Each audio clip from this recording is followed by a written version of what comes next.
At the family gathering, they took every photo without me. When I questioned it, my mother-in-law said, "You're not family." My husband just brushed it off. So I posted one photo of my own, and that's when everything exploded. Don't forget to like the video and hit that subscribe button while we get into this story. I never imagined a single photo would flip my entire life upside down. I didn't expect that one stupid, posed family reunion picture would be the moment I finally saw my marriage for what it truly was. But it happened. It all went down at my husband's family reunion, a flashy, over-the-top gathering held at his parents' place in Nashville. They pulled out all the stops, catered food, full decorations, matching shirts with the family name printed on the back. It was a big deal to them, and honestly, I was looking forward to it. I'd been married to Ryan for just over 5 years, and we'd been together for 7. His family was obsessed with tradition, and I had spent years trying to earn a place at their table. I wasn't perfect, but I showed up. I went to birthdays, helped cook during holidays, smiled through strained, sugar-coated conversations with his mother, Karen, who never once treated me like I belonged. But I kept going. I kept showing up. Until that day. At first, I didn't even notice anything was wrong. It started with the group photos. "All right," Karen clapped, all bubbly and in command. "Let's get one with just the original family." People began grouping together. Parents, siblings, uncles, aunts. I stood to the side, assuming I'd be pulled in for the next round. Then it was just the cousins. Then just the grandkids. Then just the siblings. Each time, people were called up. Each time, I stayed back, thinking my moment was coming. It never came. I tried to shake it off. Maybe they were just cycling through different combinations. Maybe I was being sensitive. Then Karen called 4 couples. Finally, I started walking forward, thinking Ryan would grab my hand and pull me in. He didn't. Karen reached out, gently touched his arm, and said with a sweet smile, "Let's just do real couples for this one." I froze. Ryan, my husband, the man who promised to love me, to stand by me, didn't say a word. "Wait, what about me?" I asked, trying to force a little laugh. "Are we a couple?" Karen looked at me, calm and matter of fact. "You're not really one of us." She said it like it was a known fact. Like I was the only one still clinging to the lie. And Ryan? Nothing. Not a word. Not even a glance. Just a shrug. "It's just a photo, babe. Relax." That was the moment everything inside me changed.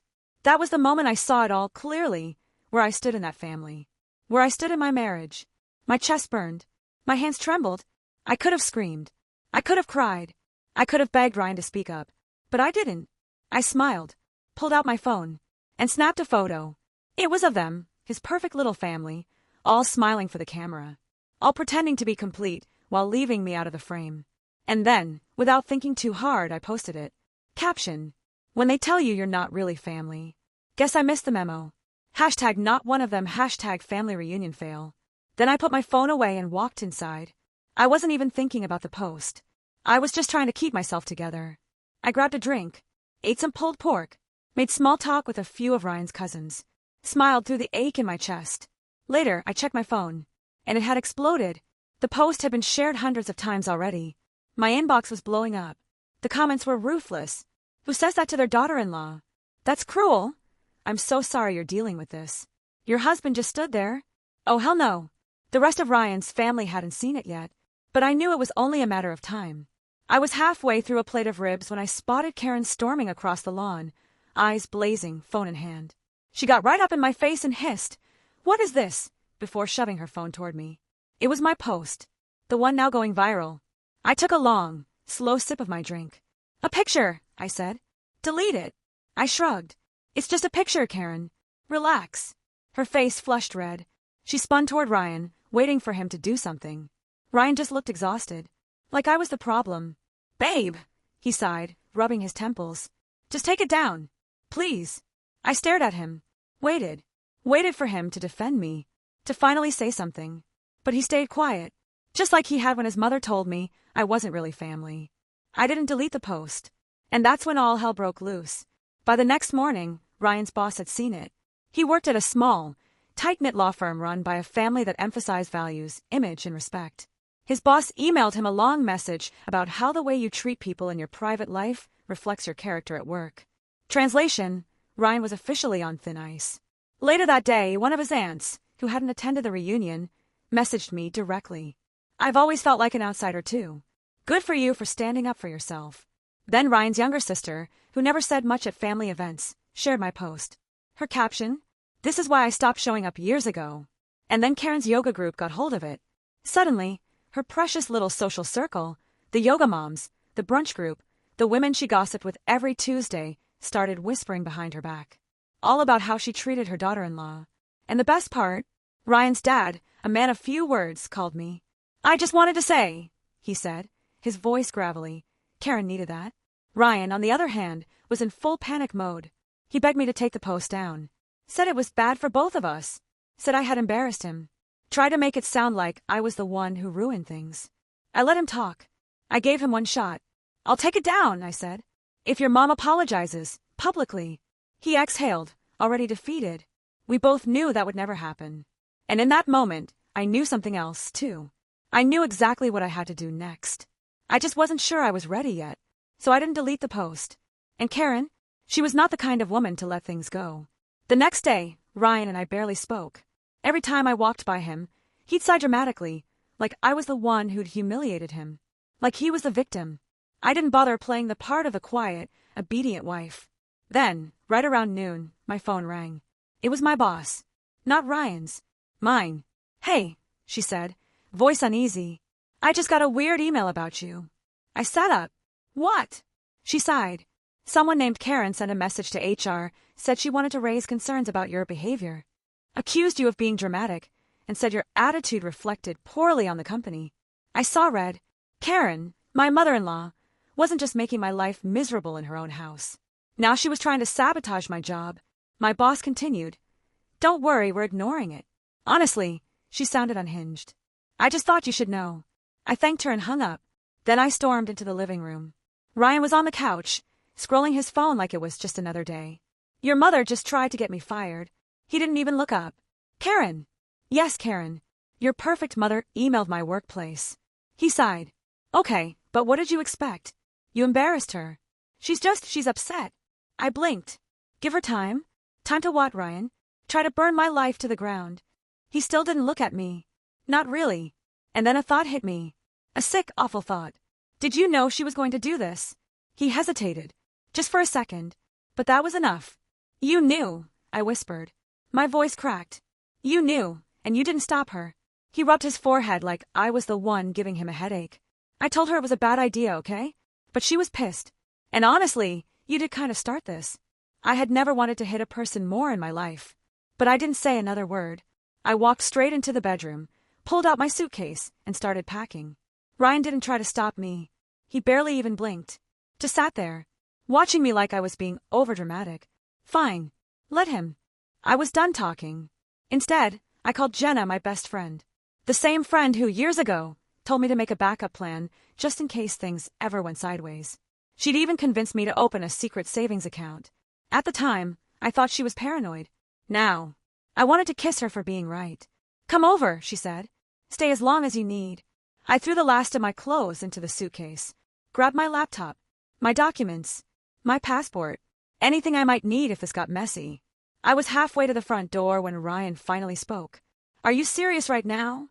I turned slowly. "You let your mother try to ruin my life," I said. "And you're asking me if I'm serious?" His jaw clenched. "You're just going to leave?" I laughed. A bitter, hollow laugh. "What exactly do you expect me to do, Ryan?" He opened his mouth. Closed it. I could see the gears spinning behind his eyes, trying to decide whether to fight for me or just let me go. He chose silence. So I left. By the time I got to Jenna's, my phone was blowing up. Missed calls, voicemails, texts from Ryan, from Karen, even from random relatives I barely knew. Jenna handed me a glass of wine and took my phone. "Let me guess," she said. "Damage control." I nodded. She's probably playing the victim now. Sure enough, Karen had posted a long dramatic Facebook rant. "It's heartbreaking when your own family turns against you. After everything I've done, I never thought I'd be treated this way. Some people don't understand the meaning of family. But God sees everything." Folded hands. I snorted. The comments were exactly what I expected. "Oh, Karen, you're such a kind soul. I'm so sorry you're going through this. Some people just don't value good family anymore. Stay strong, sweetheart." And then, buried deep in the replies, "Ryan's sister. You literally told her she wasn't part of the family. What did you think was going to happen?" I nearly choked on my wine. Jenna grinned. I like her. I spent the next few days at Jenna's, ignoring the fallout, letting the storm swirl around me online while I stayed quiet. Then one evening, someone knocked on the door. Jenna peeked through the peephole. It's your father-in-law. I frowned. That was unexpected. I opened the door. Tom, Ryan's dad, stood there. He looked worn down, older than usual, serious. He wasn't like Karen. He didn't speak unless he had to. I braced myself. I just want to talk, he said. I paused, then let him in. He sat down on Jenna's couch, rubbed his hands over his face, and exhaled deeply. I'm not here to defend Karen, he said. She was wrong. No excuse for it. That surprised me. Then why are you here? I asked. He looked up at me, eyes tired. Because I think you need to know why she never accepted you. My stomach dropped. What are you talking about? He hesitated. Then he said it. And the moment the words left his mouth, everything changed. Tom sat on Jenna's couch, rubbing his hands together like he was searching for the right words. I didn't want to get involved, he said, his voice heavy.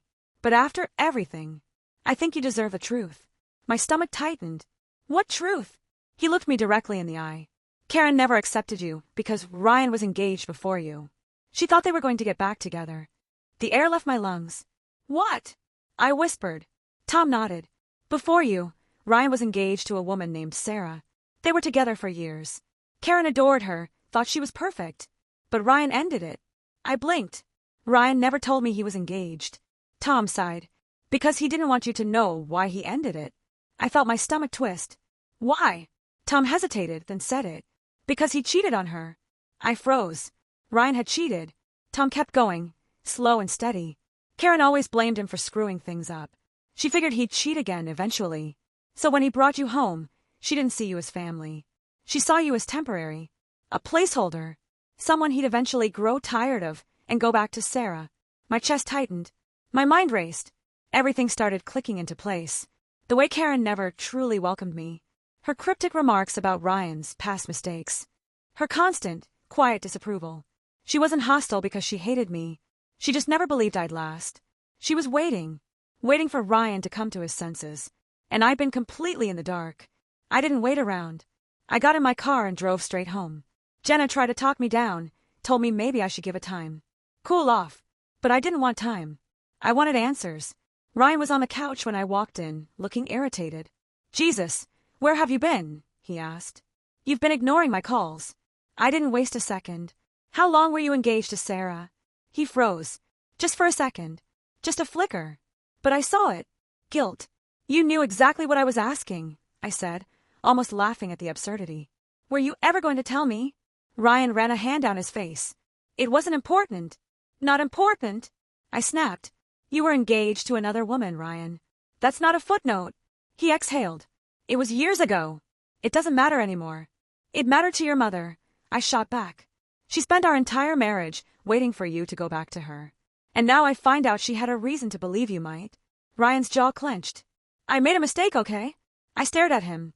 Not just because of what he said, but how he said it. Flat. Emotionless. No remorse. Just tired. Just irritated that I wasn't letting it go. I swallowed hard. Did you cheat on me too? Ryan blinked. What? Did you cheat on me? He didn't answer. Not right away. That pause told me everything. My entire body went cold. Wow, I said quietly. Ryan groaned. It wasn't like that. Then what was it? I snapped. He rubbed his temples. It was one time, okay? A stupid mistake. It meant nothing. I laughed. My whole body was trembling now. Who? He flinched. Does it? He stopped. It doesn't matter. It was before we got married. Then why did you marry me? I asked, voice sharp and shaking. If I was just some stand-in, why go through with it? He didn't answer right away. And when he finally did, his voice was barely audible. Because I didn't think you'd leave. And just like that, something inside me broke. I didn't scream. I didn't cry. I didn't throw anything. I just walked out. Ryan didn't chase me. Didn't apologize. Didn't fight for me. Because he knew, deep down, that it was over. The next day, Karen left me a voicemail. I didn't answer. She went on for nearly 2 minutes, talking about how divorce is ugly, how marriage takes forgiveness, and how I shouldn't throw away something so special over a mistake. I played the message for Jenna. She laughed so hard, she nearly fell off the couch. I deleted the voicemail. Then I blocked her number. It took time to untangle my life from Ryan's, but the divorce itself wasn't messy. He didn't fight me on anything. Just signed the papers and let me go. I found a new apartment, built a new routine, created a new life. And honestly, I don't miss him. Not even a little. Because at the end of the day, it was never about a photo. It was about a man who never truly saw me. A man who cheated and assumed I'd stay. A man who let his mother treat me like I didn't belong, because deep down, he didn't think I did. But I'm not on the outside anymore. I left. And now, I'm free.